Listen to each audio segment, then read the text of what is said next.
রাধে রাধে বন্ধুরা, কালকে গেছিলাম, মানে কালকের শুভ দিনে মন্দিরে গেছিলাম। তো কালকে ওটা তোমাদের পোস্ট করা হয়নি, তাই আজকে বলছি। প্রথমে গেলাম মহাদেবের মন্দিরে।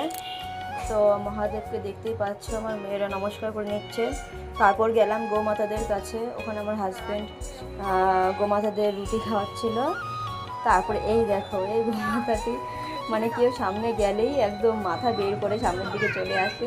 তারপর আমি এই সাইডে ছিলাম, তো মিষ্টি খুব ভয় পাচ্ছিল। তো আরেকজন বললো যে ধরো, ও খুব ভালো, ওকে প্রণাম করাচ্ছিলাম, ও বলছিল রুটি খাওয়াবে।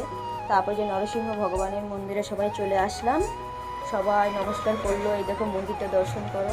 তারপরে দেখো ভেতরে এরকম মিষ্টি তো পোজ দিচ্ছে। তারপর আমি এদিক দিয়ে আসছিলাম, নমস্কার করে নিলাম মন্দিরে।